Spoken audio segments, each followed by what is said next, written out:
After the fall of Sauron, Gimli brought south a part of the dwarf folk of Erebor, and he became the Lord of the Glittering Caves. He and his people did great works in Gondor and Rohan. For Minas Tirith they forged gates of mithril and steel to replace those broken by the Witch King. Hey everyone, Yoyston here, and I hope you all are doing well, wherever you are in Middle-earth. Today we will be discussing what the Dwarves of Middle-earth did after the events of The Lord of the Rings. In the same vein as today's video, I have made a video on what happened to each Middle-earth race in the Fourth Age and beyond, but this will explore more of the deeds of the dwarves rather than their fate, more or less. Sources for today's video are in the description and cards. With all of that said, my friends, thank you all so much for joining me today. Let's begin our tale. Now, of course, the Fourth Age was really the beginning of the Age of Men in the world, and while we know that elves diminished and hobbits really continued to live simple lives in the Shire and its new expanded borders, we have the dwarves who are at a really interesting middle point in all of this. But as we examine their lore, there were certainly adventures left for the dwarves of the world, even as they began to fade. Perhaps more adventures even than the other races except for men. Examining the state of the dwarves at large, particularly the Longbeards at the end of the War of the Ring and beginning of the Fourth Age, they were in a time of rebuilding. The war with the Easterlings had devastated the north, even outside of Erebor, although Erebor itself, at least the inside of the mountain, should have been fine after the Battle of Dale. Yet likely the gate and its surrounding areas were pretty destroyed. King Dain had fallen during the battle, however, and his son Thorn III Stonehelm took up his father's seat as the king of the Longbeards. Gimli had represented the dwarves not just well, but heroically and honorably during the events of The Lord of the Rings, and so surely Gimli would be rewarded by his kin with titles and wealth.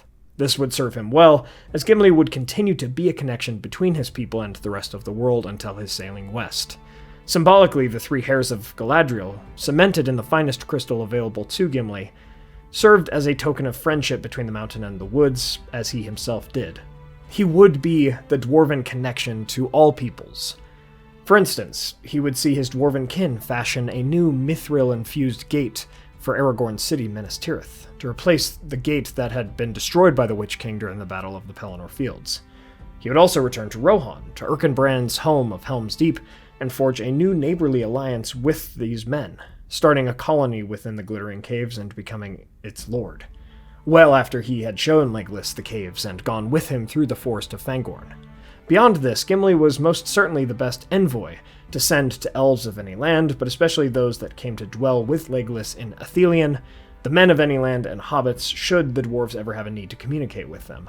Gimli probably didn't stay in one place for too long and continued to be a vital asset to all Longbeards everywhere. Now, looking at the dwarves more holistically, let's talk settlements. The Longbeards had homes in Erebor and the Iron Hills, of course, but also the halls of Thrain and Thorn in the Blue Mountains, and potentially there were still some Longbeards in Dunland and the Grey Mountains, but likely not too many. In my mind, there were two main things left for the Dwarves of Middle-earth to do in the Fourth Age and beyond as an entire people. Reclaim old homes, while perhaps creating a few new ones, and re-establish contact with other clans of dwarves, and perhaps initiate trade between them and the peoples of men.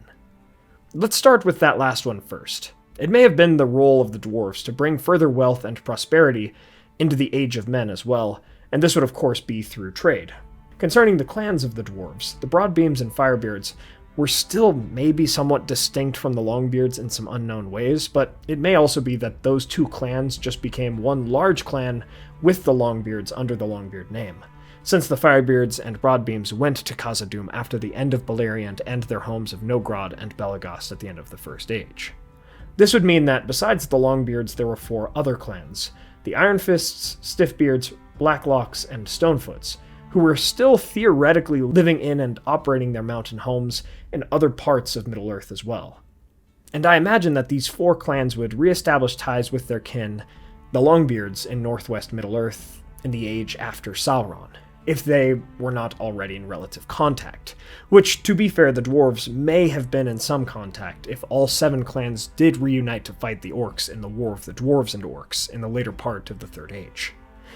Therefore, with a greater sense of dwarven globalization, a re-establishment of ties between the remaining clans of dwarves, as well as new trade and travel between them, I would also guarantee that there was a great reclamation of many dwarven homelands, and mountain ranges as well. The Lord of the Rings Online and Return to Moria games tell this story very well, but ultimately, starting with the Longbeards, they would eventually be led by Durin the Seventh.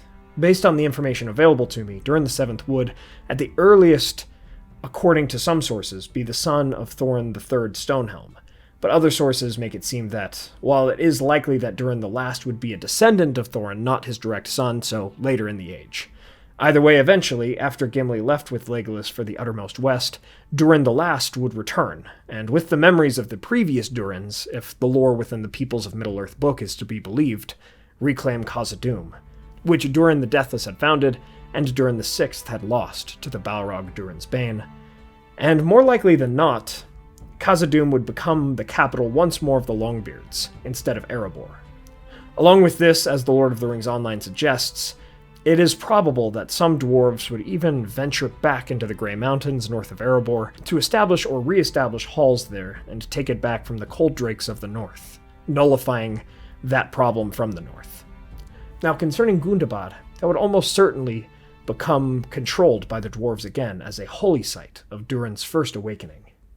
With all of this said, I find it unlikely that the dwarves would really get into any more large-scale wars or have too grand of a place in the narratives of men in the future of the world. Strangely enough, I must imagine that while there was an explosion of trade and globalization between the dwarves, a new golden age for them during the Fourth Age, the dwarven kin would actually begin to fade from the world, delving far beneath the ground before disappearing from the world of men forever. I have seen theories of population decline being the thing that really ended the dwarven time in Middle-earth, which, again, according to the Peoples of Middle-earth book, it actually seems quite likely that this happened, as dwarves are noted in that book to be very unprolific. Likely there was a population collapse for the dwarven clans during the Fourth Age and or beyond, which would leave the tales of them and the ruins of their kingdoms as reminders and legends of the Elder Days and the beginning of the Age of Men, while nature would overtake that which remained of the elves, and the hobbits would fade and stealth into the background of the world of men. This is beautifully sad, the fate of the dwarves, but they still would accomplish great deeds between the Lord of the Rings and the end of their time in Middle-earth. And so we come to the end of our tale on what did the dwarves do after the Lord of the Rings. From this tale, we see that there is always time for great deeds, and even if there will be an end in sight someday, we must use the time that we have to do what good deeds we can do. Thank you all so much for watching. I hope you all enjoyed this video. If you did, please be sure to hit that like button and share this with a friend. What are your thoughts on the final deeds of the dwarves? Let me know in the comments below. I really enjoy that the dwarves still had more to do in the time after the Lord of the Rings, and I wish we knew more about the specifics of it all. I even think such things could have made for a great sequel to the Lord of the Rings as well, and it would have been smaller in scale and quite interesting. If you'd like to support the channel, please consider getting some candles from our friends Mythologie Candles, or order some Weta or United Cutlery, Lord of the Rings swords, statues, and other replicas from Castle Kon, who does international shipping, and use the code WEST at checkout. And please give a look to our merch and Patreon. Thanks to our Valor tier patrons and YouTube members, Peter Shepard, Merton, John Hume, Elizabeth Calvert, Maz Gibbs, Reese Jenkins, Arthur, Merlin, Dale Davis, Kingswald Project, Theodore, Moon Viper, Andrew Carlisle, and Zumi. Thank you so much to all of our patrons and YouTube members. Please subscribe and hit that bell button to join the Men of the West and all of the Free Peoples today. And I'll see you all again next week with a video on the conscious and sometimes talking items of Tolkien's works. My friends, thank you all so much for joining me on this adventure. Until the next one.